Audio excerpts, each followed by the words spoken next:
So tests, there are a lot of tests, lot of criteria. For a good test, we have to think about, or we have to consider always two criteria. One is significant level, other is power. Significant level we already discussed. This is the error, the probability of rejecting the null hypothesis when it is actually true. That is, we are making some error. We are doing some error, 5% or 1%. 5% times or 1% time, we are going to reject the true null hypothesis. This is a significant level. And the error we are doing for rejecting null hypothesis, when it is true, it is called type 1 error. So what is type 1 error? This is nothing but the error of rejecting a true null hypothesis. And when it is convert to probability, it is called significant level and denoted by alpha. Okay. So first criteria is significant level. Okay. It may 5% or 1%. And second one is the power. Before power, let us know what is type 2 error. Type 1 error, we came to know rejecting a true null hypothesis, and type 2 error fail to reject a null hypothesis when it is actually false. That is, we are accepting a false null hypothesis. That is, we are going to accept a null hypothesis when it is false. That is, we are also doing the mistake. So the mistake we are doing to accept a false null hypothesis. Here we are reject a true null hypothesis. Here we are accepting a false null hypothesis. That is, we are doing other type of mistake. That is called type 2 error. And the probability of accepting a false null hypothesis is denoted by beta, and power is the 1 minus beta. That is probability of rejecting a null hypothesis when it is truly false. That is, we are not doing the mistake. So type 2 error is the mistake of mistakenly accepting a null hypothesis when it is false. But power is the 1 minus beta. That is the probability of rejecting a truly false hypothesis. That is, power is not doing the mistake. So these two criteria, significant level and the power, is very important part for a good statistical test. Remember that, type 1 error and type 2 error. So I make a table for you. What is type 1 error and type 2 error? If we have the true value of the population, that is null hypothesis is actually true and null hypothesis is actually false. And based on the test statistics, we accept the null hypothesis, we reject the null hypothesis. So when it is true and we are going to accept, we are making the correct decision. That is the no mistake. Okay. And here null hypothesis is true, but we are reject, as I told.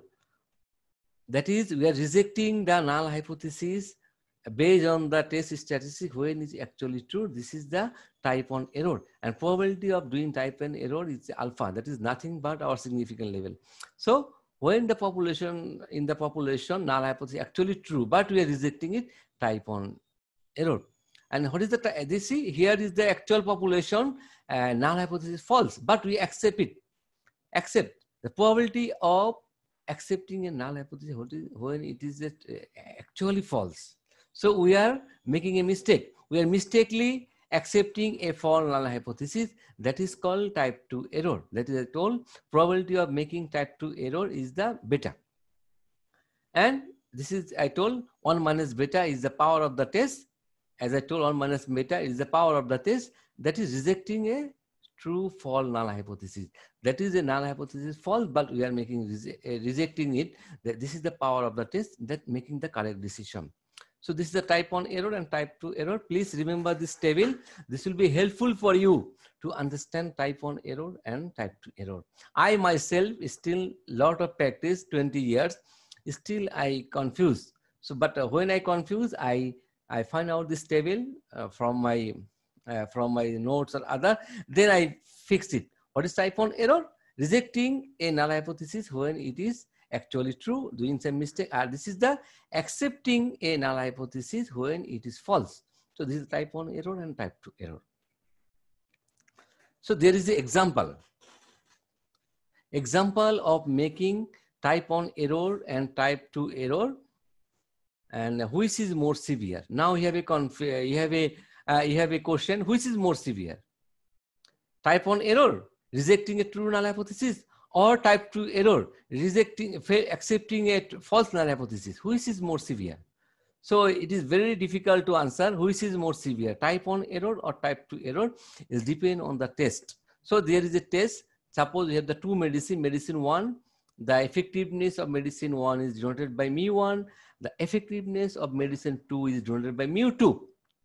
So we want to test that the two medicine effect is same or not, and so our null hypothesis will be that effectiveness of two medicine is same, that is mu1 equal to mu2, and alternative hypothesis, as I told, not the null hypothesis is not true, that is mu1 is not equal to mu2, that the effectiveness of two medicines is not same. So this is we want to test, and how it is going to affect type 1 error, type 2 error. Suppose our null hypothesis is true, that is effectiveness of two medicine is true, but researchers are doing the test mistakenly reject the null hypothesis. It is true that effectiveness of medicine 1 and medicine is true, but based on the sample data, the researcher found concluded that the effectiveness of two medicine is not same. He did the mistake. That is, mistakenly he reject the null hypothesis when it is actually true. So what is, he did a mistake. But if you think this mistake is not so severe, because he said two medicine effect is not same, actually same. So patient took the any medicine. So somebody came to buy the medicine 1 or 2. So suppose he said the 1 is better, he gave the 1. But suppose he can take the 2. But any one medicine he took, he gave the same benefit. So this is, he is doing a mistake. Medicine effect is same, but it is, effect is same, but he said it is not same. So he is giving the medicine 1 instead of medicine 2. But patient is getting the benefit, same benefit. So this is the consequence of type 1 error. Now let us say what is type 2 error. Null hypothesis is false. That is, alternative to two medicine effective is not same. So if researcher make the type 2 error, that is, he mistakenly he failed to reject the null hypothesis when it is false. He failed to reject. He did not reject. He accepted the null hypothesis. He said that from his data, the effectiveness of two medicine, mu1 and mu2 is same, but they are not same. They are different. So what will happen? This is a potential life-threatening, because patient, because he says same, so he give the any medicine. Suppose he gave the patient medicine 1 because he gave the same, but medicine 1 is effective or medicine 1 is less effective and sold to the public instead of the more effective. So this is life-threatening. He is selling from his research, he found the same, they both the same. So anyone, he is selling to the patient anyone medicine, but patient is not getting the less effective medicine 1. So this is the effect of type 2 error. This is for this hypothesis. Here is type 2 error is more severe.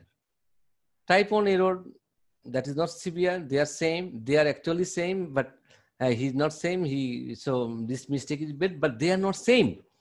So threatening same, he is not same, but he is giving the same medicine. So type 2 error, this case is very severe. So conducting any research, please, first of all, calculate type 1 and type 2 error. So which is more severe than the other? Then you choose your level of significance and the power of the test. And then you can minimize your error. So this is very important before going to test, to choose a level of significance and the power of the test. Okay. So depend on which type of error is more severe, you can choose your level of significance and the power of the test. When you are doing the statistical test, you may hear some word, statistical significance, or sometimes very highly statistical significance. What is the meaning of it? Normally, when we reject a null hypothesis, accept the alternative, it is called statistical significance. But If you reject the null hypothesis at 5% level, it is simple statistical significant. But when you reject the null hypothesis at 1% level of significance, the test is highly statistical significant. So significant mean we are rejecting a hypothesis at 5% level of significance, and highly significant mean statistical significant mean we are rejecting the null hypothesis at 1% level of significance. That is more accurate. We are doing less mistake. For 5%, we are doing the more, we consider more mistake and simple statistical significant. And when we are doing more less mistake, the test is more accurate. This is called highly statistical significant. So as I told, we make our decision based on two things. One is the critical region, other is the p-value. But nowadays, almost everywhere, researchers used to like p-value. Let us know what is p-value. P-value, nothing but the probability value. The probability normally 0 to 1. So p-value is the probability value. So p-value, that is p-value simplify. If you read it, you will get the simple thing. That is where, so in statistics or hypothesis test, we are going to calculate some observed value of test statistics. That is that we got some value. Okay. So if you got this value or more value mistakenly, the probability of getting the value of the test statistic by chance, randomly. So p-value is nothing but the probability of the test value, or that is more than the test value, randomly or by chance. That is, you got the value mistakenly. This is the p-value. If the null hypothesis is true, what is the chance you are doing the mistake? So this is the p-value. So if you are doing the less mistake, less chance to accept the null hypothesis, we have to then you have to accept the null hypothesis, more chance to reject, more chance to accept the alternative hypothesis. Okay, so p-value small means less chance, there is more chance to accept the null hypothesis and less chance to reject the null hypothesis. So p-value means we are getting the value not by chance. So p-value less means we are getting the value not by chance. So smaller p-value is stronger evidence for rejecting null hypothesis. So smaller p-value means we are not getting the result by chance. So we are reject the null hypothesis, accept the alternative. That is, we did not get our result by chance. Small means very small chance we calculated our value randomly or by chance or mistakenly. So we are not going to accept our null hypothesis. We are going to reject the null hypothesis. We are going to accept alternative hypothesis. So p-value, nothing but the getting the test statistic value by chance or randomly. So less p-value mean less chance of accepting the null hypothesis, more chance to accept the alternative hypothesis. This is the p-value. P-value less mean our test value is more accurate. That is, we have to go for the alternative hypothesis. This is the p-value. Suppose we fixed our significance level 5%, and based on the test strategy, we got the p-value 0.03 or 3%. So our p-value less than 0.5. Less than 0.5 means we have less chance to do the mistake. Since our p-value less than 0.5, we have to reject the null hypothesis at 5% level of significance. That is we get our result mistakenly only 3% of time.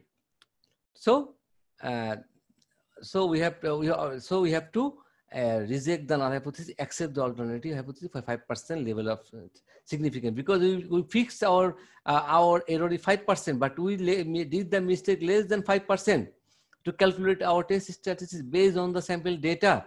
So we are not going to accept the null hypothesis. We are going to accept the alternative hypothesis.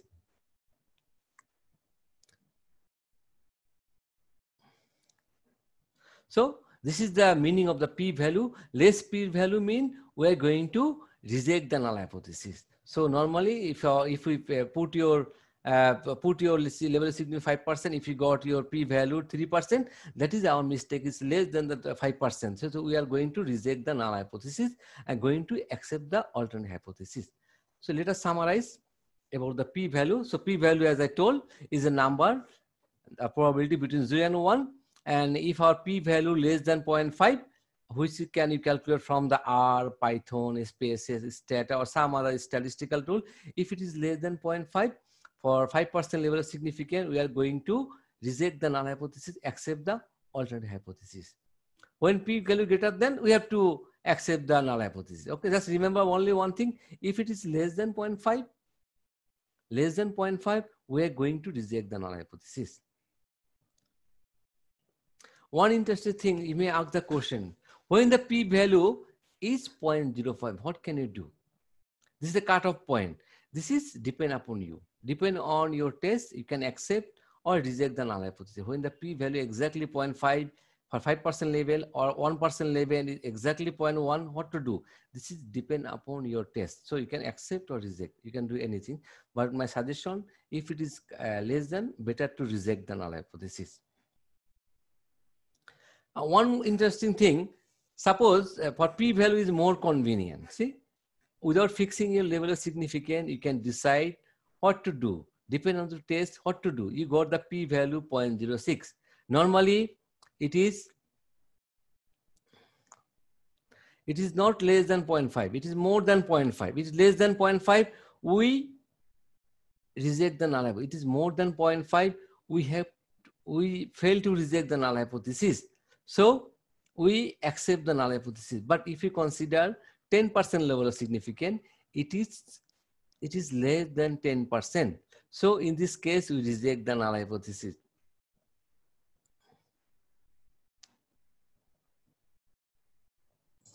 So let me repeat it again. For if we got the p-value 0.06, see our cutoff value normally less than 0.5 for 5% level of significance. If it is less than 0.5, we reject the null hypothesis and accept the alternative hypothesis. But it is not less than 0.5. So we cannot reject the null, we fail to reject the null hypothesis.